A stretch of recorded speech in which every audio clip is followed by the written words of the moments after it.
നമസ്കാരം, ഭാരത് ലൈവിലേക്ക് സ്വാഗതം. കഴിഞ്ഞ ദിവസമാണ് സമാനതകളില്ലാത്ത ഒരു സംഭവം കേരള പോലീസിന്റെ ഭാഗത്തു നിന്നും അരങ്ങേറിയത്. തിരുവനന്തപുരത്ത് ഒരു ക്ഷേത്രത്തിൽ, തിരുവനന്തപുരത്ത് മുത്തുമാരിയമ്മൻ കോവിലിൽ പൂജ ചെയ്തുകൊണ്ടിരുന്ന അവിടുത്തെ പൂജാരി, അരുൺ പോറ്റി എന്നാണ് പൂജാരിയുടെ പേര്. ആ പൂജാരിയെ ക്ഷേത്രത്തിനുള്ളിൽ, ആ ക്ഷേത്രത്തിൽ പൂജ നടക്കുന്ന സമയത്ത് ചെന്ന് മുമ്പ് ജോലി ചെയ്തിരുന്ന ക്ഷേത്രത്തിലെ ഒരു മോഷണവുമായി ബന്ധപ്പെട്ട് അദ്ദേഹത്തെ ചോദ്യം ചെയ്യണമെന്ന ആവശ്യം ഉന്നയിച്ചുകൊണ്ട് ക്ഷേത്ര നടക്കൽ നിന്ന് വെച്ച് തന്നെ, അതായത് ക്ഷേത്രത്തിൽ ശ്രീകോവിലിന്റെ മുന്നിൽ വെച്ച് ക്ഷേത്ര നടക്കൽ നിന്ന് തന്നെ അദ്ദേഹത്തെ പിടിച്ച് കൊണ്ടുപോവുകയും, കൈവിലങ്ങ് വെച്ചുകൊണ്ടാണ് കൊണ്ടുപോയതെന്നാണ് അദ്ദേഹം പറഞ്ഞത്. കൈവിലങ്ങ് വെച്ചുകൊണ്ട് പോലീസ് സ്റ്റേഷനിലേക്ക് കൊണ്ടുപോവുകയും അവിടെ ചെന്ന ശേഷം ചോദ്യം ചെയ്ത ശേഷം വിട്ടയക്കുകയുമായിരുന്നു. അദ്ദേഹം നിരപരാധിയാണെന്ന് ബോധ്യപ്പെട്ടതിനെ തുടർന്നാണ് വിട്ടയച്ചത് എന്ന് മനസ്സിലാക്കാൻ സാധിക്കുന്നു. ഏതായാലും ഒരു പൂജാരിയെ, അതും ക്ഷേത്രത്തിൽ ആരാധന നടന്നുകൊണ്ടിരിക്കുന്ന സമയത്ത് ഇങ്ങനെ കൈവിലങ്ങ് വെച്ച് കൊണ്ടുപോയത് തനിക്ക് ഒരിക്കലും അംഗീകരിക്കാനാവില്ലെന്നും അതുകൊണ്ട് തന്നെ തന്നെ തിരിച്ച് വെറുതെ തന്നെ അങ്ങ് വിട്ടാൽ താൻ പോകില്ലെന്നും പോലീസുകാർ പോലീസ് ജീപ്പിൽ തന്നെ കൊണ്ടുപോയി വിടണമെന്നും അരുൺ പോറ്റി പറഞ്ഞതിനെ തുടർന്ന് പോലീസുകാർ തന്നെ അദ്ദേഹത്തെ ക്ഷേത്രനടയിലേക്ക് എത്തിക്കുകയും ചെയ്തു. എന്നാൽ അതിന് പിന്നാലെ വലിയ രീതിയിലുള്ള കാര്യങ്ങളാണ്. അദ്ദേഹത്തിന്റെ വെളിപ്പെടുത്തൽ തന്നെ നമുക്ക് ഏവർക്കും സങ്കടമുണ്ടാക്കുന്നതാണ്. അദ്ദേഹത്തെ ജീപ്പിലേക്ക് കയറ്റിയപ്പോൾ ആദ്യം പൂജാരിക്ക് അടിവസ്ത്രമുണ്ടോ എന്ന് ചോദിച്ചു എന്നാണ് അദ്ദേഹം പറയുന്നത്. ഏതായാലും ഹൈന്ദവ ആചാരങ്ങളെയും ഹൈന്ദവ വിശ്വാസങ്ങളെയും ഒക്കെ അവഹേളിക്കുന്ന തരത്തിലായിരുന്നു അദ്ദേഹത്തോടുള്ള പെരുമാറ്റം എന്ന കാര്യത്തിൽ യാതൊരു സംശയവും വേണ്ട.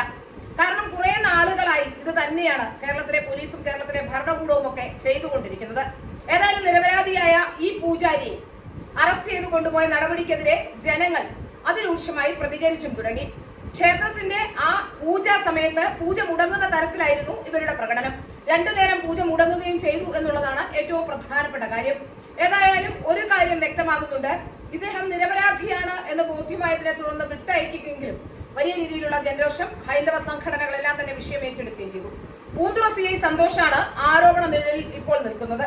പൂന്തുറ CIയെ സസ്പെൻഡ് ചെയ്തുകൊണ്ട് തന്നെ ഈ വിഷയവുമായി ബന്ധപ്പെട്ട അന്വേഷണം വേണമെന്ന് ആവശ്യപ്പെട്ടുകൊണ്ട് ഇന്ന് ഹൈന്ദവ സംഘടനകളെല്ലാം തന്നെ ഇപ്പോൾ തിരുവനന്തപുരത്ത്, അതായത് മണക്കാട് ഈ മുത്തുമാരിയമ്മൻ കോവിലിന് അവിടെ വലിയ രീതിയിലുള്ള ധർണയ്ക്ക് സാധ്യതയുണ്ട്. ധർണയ്ക്ക് വേണ്ടി അവർ രംഗത്ത് വരുന്നു എന്നുള്ളതാണ് ഏറ്റവും പ്രധാനപ്പെട്ട കാര്യം. ഇന്ന് വൈകുന്നേരം 4 മണിയോടുകൂടി വലിയ മഹാധർണ അവിടെ നടക്കും എന്നാണ് മനസ്സിലാക്കാൻ സാധിക്കുന്നത്.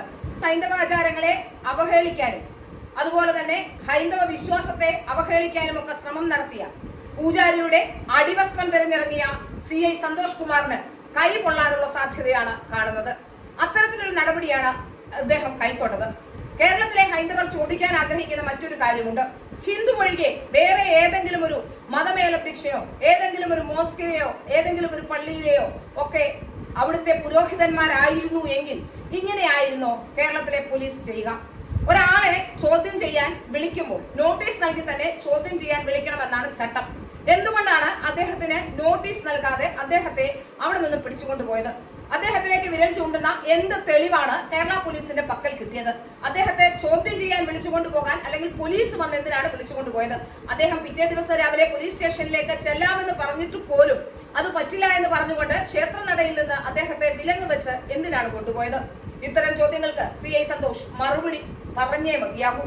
ഹൈന്ദവ ആചാരങ്ങളെയും മതവിശ്വാസങ്ങളെയും അവഹേളിക്കുകയും ഹൈന്ദവ ക്ഷേത്രങ്ങളെയും തകർക്കുകയും ഒക്കെ ചെയ്യുക എന്നുള്ളത് കേരളത്തിലെ ഇടത് സർക്കാരിന്റെ ഒരു തന്ത്രമാണെന്നറിയാം. അതിൽ പോലീസുകാർ, അതിൽ നിയമം പാലിക്കേണ്ട പോലീസുകാർ കൂടി ആ പക്ഷത്തേക്ക് ചേർന്നാൽ എവിടെയാണ് ഹൈന്ദവർക്ക് നീതി ലഭ്യമാവുക? ഈ ചോദ്യമാണ് ഹൈന്ദവ സഹോദരന്മാരും ഹൈന്ദവ സംഘടനകളും ചോദിക്കേണ്ടത്.